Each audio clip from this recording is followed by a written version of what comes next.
White Coat Wednesday. My name is Ryan Keane. I'm a fourth year here at University of Queensland Ochsner Clinical School. I'm here today with Navid Hasani talking about the topic of postdoctoral research fellowship.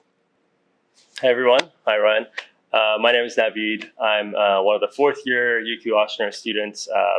I'm from Fairfax, Virginia, and I went to undergrad at University of California, Irvine. I'm one of the postdoc fellows at Ochsner. I like cooking and I like playing tennis, and thanks for having me today. Yeah, of course. We're happy to have you join us.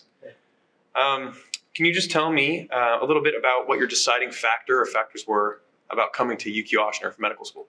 Yeah, of course. I think there were several factors. UQ-Ochsner is such an amazing place. And for me personally, when I was deciding, the key factors were, one, UQ being such a prominent institution in the world, like its top 50 schools, the faculty members and staff are the most innovative individuals that you might find in Australia, and they're leading many research and many innovations in any field and any subspecialty.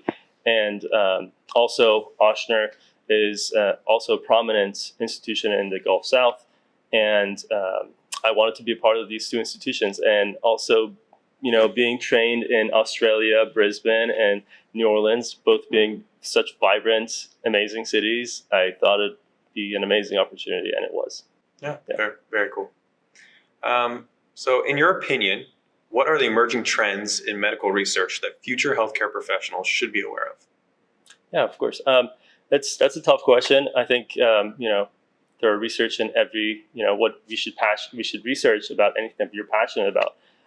But the coming trends, in my opinion, are cancer research and artificial intelligence in medicine. Specifically, cancer is the second leading cause of death in the United States. And there's so much funding and there's so much research in any institution across the United States. Ochsner has several clinical trials that they're doing on different therapies and different screening diagnosis tools. And so I think it's a very interesting field for me, and there's a lot of potential in it in the future. And in terms of AI, as we all know, there's been so much development in AI in the past few years since the OpenAI has come out. But more specifically in medicine, we want to look at tools that help patient outcomes, the tools that help us screen better, diagnose better, and treat and develop therapies and medications for our patients.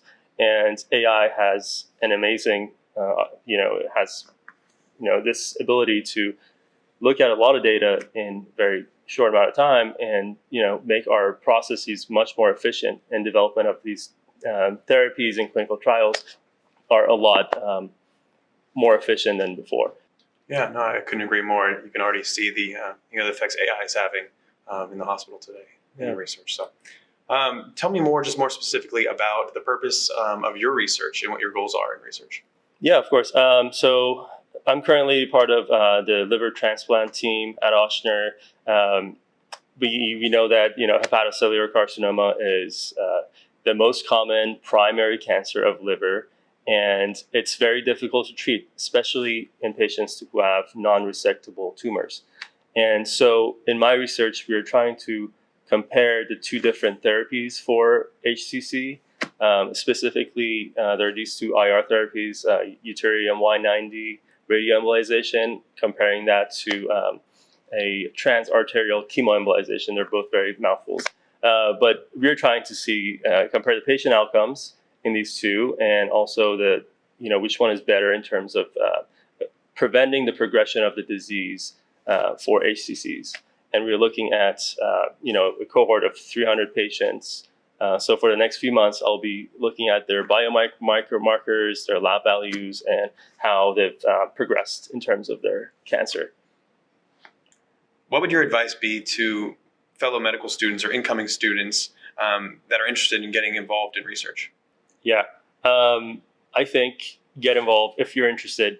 First of all, figure out what you're interested in, and get involved as soon as possible. If that's your first or second year, reach out to your staff, your faculty members, your lecturers.